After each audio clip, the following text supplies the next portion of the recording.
Hello and welcome back to the Nasty Metal production channel here at YouTube. Welcome to another album review. Now, for today's album review, I'm reviewing the third album from, of course, this very band right here. That's, of course, is Beneath the Dream from Archer Nation, who, of course, Archer Nation, or of course, are out of Santa Cruz, California. And this is a band I've actually seen live.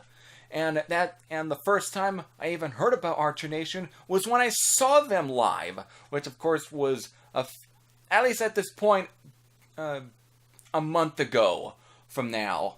Or will be at this point from next week, 2 months ago, which was back in really early April, on the Anvil Pounding the Pavement 2019 USA tour.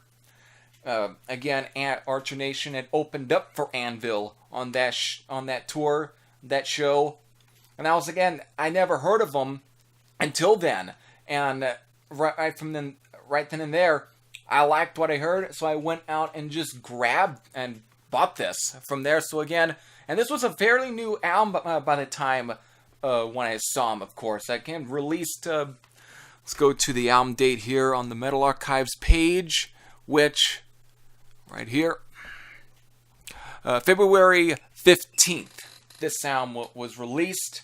So, again, of course, so finally moving in, again, this is their third album.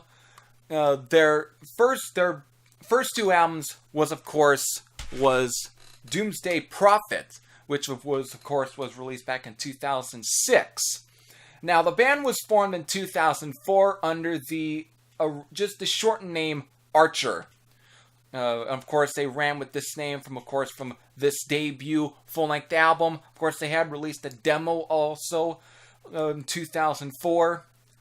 Again, as Archer, again, based out of Santa Cruz, California. But, of course, their second album wouldn't be released until pretty much a decade later, in 2015's Cooling the Weak, which of course was released on, this time I guess not really a major label, but definitely a more proper label, because this was all independently released, which was Metalville, which I've known for also doing quite a bit of, releases, one of them being re-releases and so on, licensing from Noise or Nuclear Blast and so on. But again, they released their second album, Killing the Weak, and now, of course, to 2019's Beneath the Dream, which is this time the first time the album's actually released through a major label.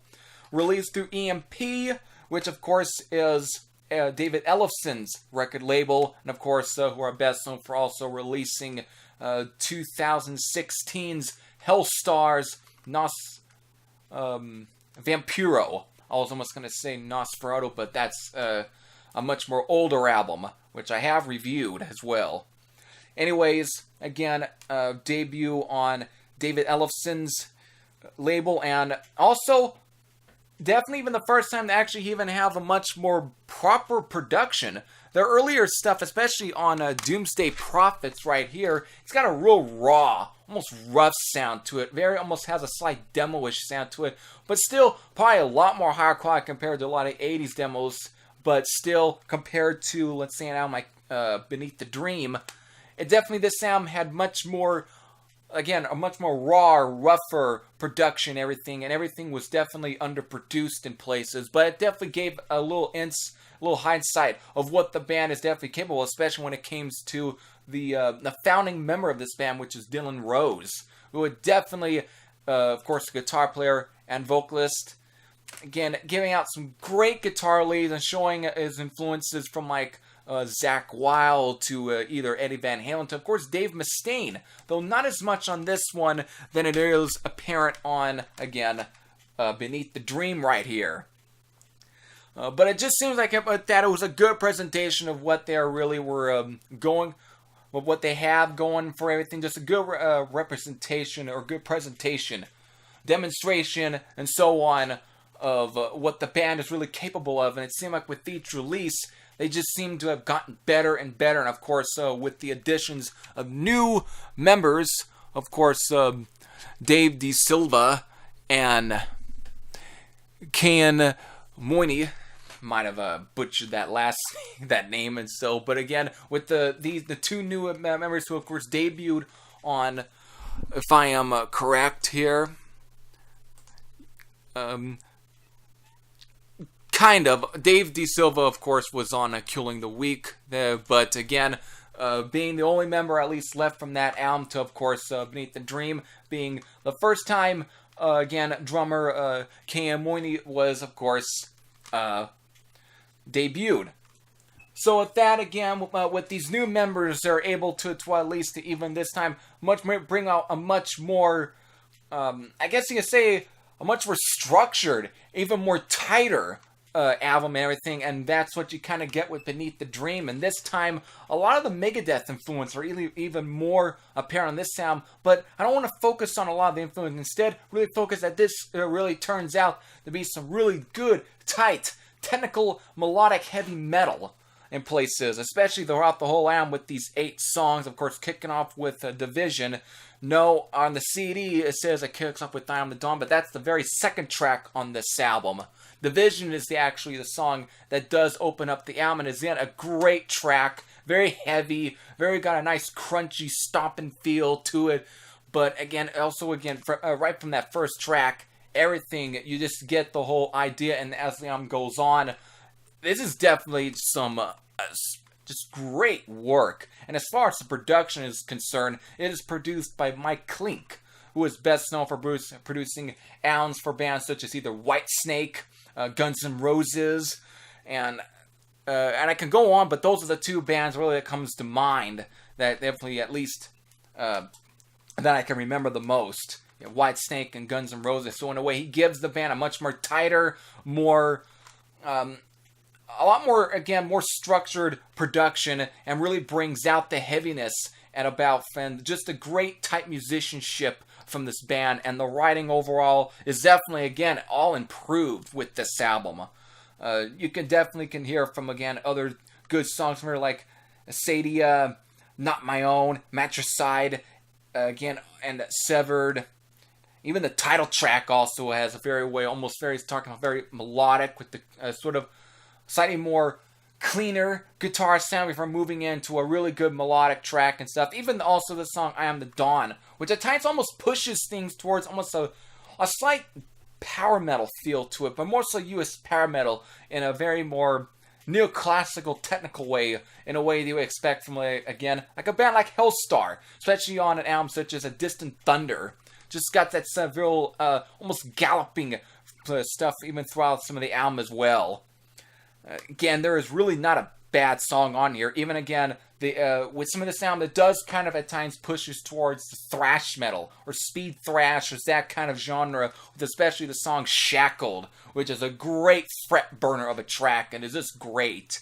But again, there's all great killer guitar musicianship and everything on here. And Dylan Rose, he just sounds great on the sound. Of course, I am going to, bring up that at times on this, especially on this one, he really does remind me a lot of Dave Mustaine as far as musically. It's very similar to Megadeth, mostly Rust in Peace up to about Euthanasia. That part, 1990 to 1994.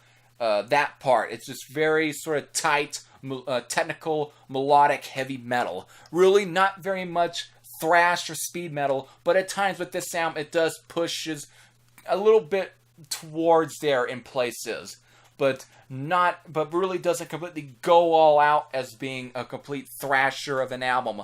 But still, it's again just real tight sounding, and probably definitely some of the best work really at this point from Archer Nation. There's like everything on this is just great work from them.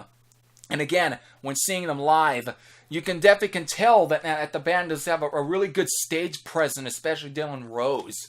And seeing them live, just amazing. And of course, I did capture some footage of them on my concert review for the Anvil Pounding the Pavement USA 2019 tour. Just great work here, and nothing bad on the sound. This is just some solid work from Archer Nation. And again, just getting into this band this year, I'm just completely amazed by how tight and everything the band is. They just sound almost rather veterans almost. They just sound rather than like a band that just is definitely aged well and everything within musically. It's like, I guess, pretty much from 2004 to 2019, it's like the band pretty much just sounds like a real tight, well-structured, oiled machine. Just fantastic stuff. So with that, time to get into the rating. It's pretty much an 8.90. 8.90 out of 10, and again, for us, it's a pretty high rating at least for an album from a band that I've never really heard very much from before, and being newly introduced and just being floored by how great this album is. Still, this is a band I can just see even getting even more tighter with each album, and so with that, definitely a band that I think is definitely worth your time if you've never heard of them. If you haven't, again, I definitely recommend this album. If you have heard this album, definitely leave your comments down below in the comments section. So until then, this is Heavy Thrash and Sam out. I'll see you all later. Take care, everyone.